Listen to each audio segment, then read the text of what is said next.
بسم اللہ الرحمن الرحیم۔ محترم ناظرین، السلام علیکم ورحمۃ اللہ وبرکاتہ۔ ہمارے مدرسوں کو انتہا پسندی کی طرف دھکیلا جا رہا ہے، مگر ہم صبر سے کام لے رہے ہیں۔ تفصیلات کے مطابق جمعیت علماء اسلام کے سربراہ مولانا فضل الرحمان صاحب نے کہا ہے کہ آپ ہمارے مدرسوں کو شدت پسندی اور انتہا پسندی کی طرف دھکیل رہے ہیں، مگر ہم صبر سے کام لے رہے ہیں۔ بیوروکریسی اور اسٹیبلشمنٹ جتنا چاہیں ہمدردی کے الفاظ استعمال کریں، ہمیں ان پر کوئی اعتماد نہیں۔ مولانا فضل الرحمان صاحب دامت برکاتہم العالیہ نے کہا کہ ایک فتنہ الحاد کا ہے اور دوسرا فتنہ ارتداد کا ہے۔ ان فتنوں کو روکنے کا کام مدارس ادا کر رہے ہیں۔ مدارس میں احادیث پڑھائی جاتی ہیں، یہ مدارس امت کی رہنمائی کرتے ہیں۔ اس وقت تمام دینی مدارس کو دباؤ میں رکھا گیا ہے تاکہ ان کو مجبور کیا جائے۔ میں تو دینی اور دنیاوی تعلیم کے درمیان تفریق کے بھی خلاف ہوں۔ علم دینی ہو یا دنیاوی، علم ہے۔ قائد جمعیت مولانا فضل الرحمان صاحب نے کہا کہ اسٹیبلشمنٹ اور بیوروکریسی جتنا چاہیں ہمدردی کے الفاظ استعمال کریں، ہمیں ان پر کوئی اعتماد نہیں۔ یہ جتنی میٹھی زبان استعمال کریں پھر بھی ان پر اعتماد نہیں کریں گے۔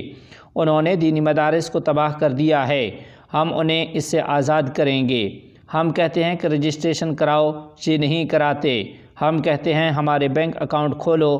ہم ریاست کے نظام میں رہنا چاہتے ہیں، مگر یہ لوگ نہیں چاہتے۔ قائد جمعیت مولانا فضل الرحمان صاحب نے کہا کہ انہیں کہنا چاہتا ہوں کہ آپ میرے مدرسے کو شدت اور انتہا پسندی کی طرف دھکیل رہے ہیں، مگر ہم صبر سے کام لے رہے ہیں۔ دہشت گرد ہم پیدا نہیں کر رہے، یہ ایک جنگ ہے اور ہم مذہبی بقا کی جنگ لڑ رہے ہیں۔ آپ نے ہمارے خلاف اعلان جنگ کیا ہوا ہے، اب سامنا ہو چکا ہے اور ہم ڈٹے ہوئے ہیں۔ ہم نے پڑھا ہے کہ قیامت تک اسلام کے لیے جنگ لڑنا ہے، کیونکہ ہم نے جنت میں جانا ہے۔ آپ میرے مدرسے کو شدت کی طرف دھکیل رہے ہیں، آپ میرے مدرسے کو انتہا پسندی کی طرف دھکیل رہے ہیں۔ یہ تو ہم ہیں جو قابو ہیں اور طے کرتے ہیں کہ نہیں، ہم نے آئین اور قانون کے تحت چلنا ہے اور ہم نے پاکستان کی ریاست کے ساتھ چلنا ہے۔ ہم نے آپ کے خلاف اعلان جنگ نہیں کیا، آپ نے ہمارے خلاف اعلان جنگ کیا ہے۔ اور آپ سمجھتے ہیں ہم تھک جائیں گے؟ اور تم نے یہ سبق نہیں پڑھا، یہ سبق ہم نے پڑھا ہے۔ حدیث کی کتابوں میں یہ درس ہم نے پڑھا ہے کہ الجہاد ماض الی یوم القیامہ۔ تو ہم تو قیامت تک دین اسلام کے لیے جدوجہد کرنے کے قائل ہیں۔ ہم تھکیں گے کب اور کیوں تھکیں گے؟ اسی راستے سے تو ہم نے جنت میں پہنچنا ہے، تو مایوسی کی کوئی بات نہیں ہے۔ ان کا کہنا تھا کہ الیکشن سے قبل پی ڈی ایم کی حکومت بنی، پیپلز پارٹی اس میں شامل تھی اور شہباز شریف وزیر اعظم تھے۔ طویل بحث کے بعد اس پر اتفاق ہوا تھا کہ مدارس کو اختیار ہوگا کہ جس کے ساتھ چاہیں رجسٹریشن کرائیں گے۔ ہم نے اس وقت بھی ذمہ داری کا مظاہرہ کیا تھا۔ پھر ڈرافٹ بنا اور 1860 سوسائٹی ایکٹ کے تحت ہم نے ایک شق کا اضافہ کیا۔ یہ ڈرافٹ ہم نے نہیں، حکومت نے تیار کیا تھا۔ اس پر اتفاق رائے ہوا تھا، بل اسمبلی سے پاس ہوا۔ یہ بل اسمبلی میں پیش ہوا مگر کسی نے روک دیا۔ ابھی 26ویں ترمیم میں اس متفقہ ڈرافٹ پر قانون سازی چاہتے ہیں اور چاہتے ہیں کہ وہ بل ایکٹ بنے۔ انہوں نے کہا کہ پیپلز پارٹی اب بھی حکومت میں ہے۔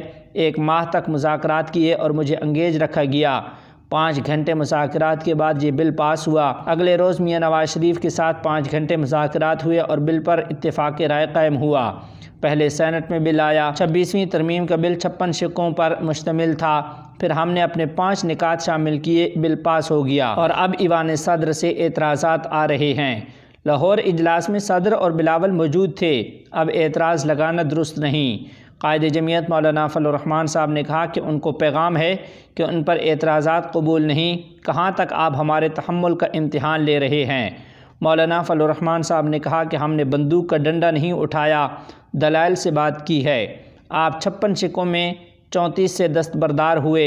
ہمیں مذاکرات سے انکار نہیں، لیکن اگر ہم مایوس ہو گئے تو انہیں بتائیں گے کہ آپ کا دباؤ چلتا ہے یا ہمارا۔ ایسے سوچ والے احمقوں کی جنت میں رہتے ہیں۔ مولانا سجاد نعمانی نے اسد الدین اویسی کے جارحانہ بیان پر دیا رد عمل۔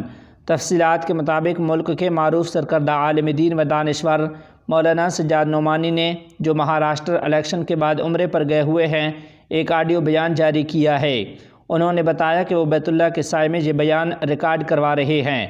مولانا نے مہاراشٹر الیکشن کے بعد ان پر کی جانے والی تنقید کے پس منظر میں سوشل میڈیا پر وائرل اویسی صاحب کی حالیہ تقریر پر لب کشائی کی ہے۔ مولانا سجاد نعمانی صاحب نے کہا کہ یہ سلسلہ بند ہونا چاہیے۔ مولانا سجاد نعمانی صاحب نے زور دے کر کہا کہ میں نے اویسی صاحب کے لیے کبھی کوئی منفی بات اپنی زبان سے نہیں نکالی، بلکہ ہمیشہ اس پروپیگنڈا کی سختی سے مخالفت کی کہ ان کی سیاست سے بی جے پی کو فائدہ ہوتا ہے۔ مولانا سجاد نعمانی صاحب نے مفاہمانہ انداز میں دردمند دل کے ساتھ کہا کہ ہمیں اسلام، مسلمانوں اور شاعر اسلام کے تحفظ کے بارے میں سوچنا چاہیے۔ انہوں نے کہا کہ میرا زیادہ سے زیادہ احساس بس یہ ہے کہ کاش اویسی صاحب کا مزاج مشاورتی ہوتا۔ مولانا نے مزید کہا کہ وہ کبھی منفی باتوں کا جواب نہیں دیتے، بس اللہ تعالیٰ سے سب کے لیے دعا کرتے ہیں اور اس کے حوالے کر دیتے ہیں۔ میں بیت اللہ شریف میں بیٹھ کر اویسی صاحب کے لیے دعا کر رہا ہوں اور ہمیشہ کرتا ہوں، وہ میری ہر دعا میں شامل رہتے ہیں۔ میں ان کے حالیہ بیان پر بھی کوئی تبصرہ کرنا نہیں چاہتا۔ انہوں نے کہا کہ ملت سنگین مسائل سے دوچار ہے اور اختلافات سے نقصان ہوتا ہے۔ وفاق المدارس العربیہ پاکستان کی طرف سے جاری کردہ بیان۔ تفصیلات کے مطابق وفاق المدارس العربیہ پاکستان کے لیٹر پیڈ پہ جاری ایک بیان میں کہا گیا ہے کہ وفاق المدارس پاکستان کے چاروں صوبوں کے ناظمین نے مدارس بل کے حوالے سے موجودہ صورتحال کو افسوسناک قرار دیا۔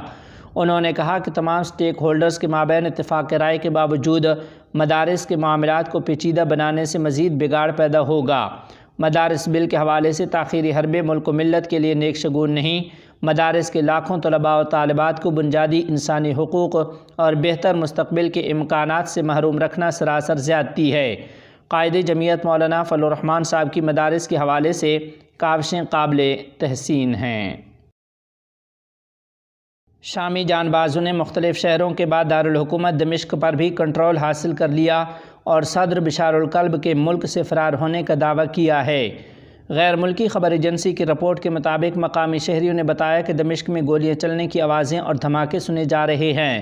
عرب میڈیا کے مطابق شام کی جانب بازوں نے دمشق ایئرپورٹ اور سرکاری ٹی وی کی عمارت پر کنٹرول حاصل کر لینے کا دعویٰ کیا ہے، جبکہ دمشق میں شامی وزارت داخلہ کی عمارت الحمدللہ شامی جان بازوں کی کنٹرول میں آ گئی ہے۔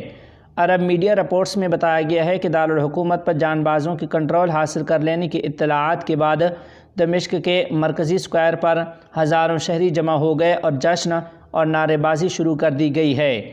شامی اپوزیشن وار مانیٹر کے سربراہ کا کہنا ہے کہ صدر بشار القلب ملک چھوڑ کر طیارے میں کسی نامعلوم مقام کی طرف بھاگ گیا ہے۔ بشار القلب آج صبح طیارے میں بیٹھ کر دمشق سے فرار ہوا۔ اس کے علاوہ امریکی میڈیا نے بھی دعویٰ کیا ہے کہ بشار القلب دمشق میں موجود نہیں ہے، جبکہ شامی فوج دمشق کے مضافات سے پیچھے ہٹ گئی ہے۔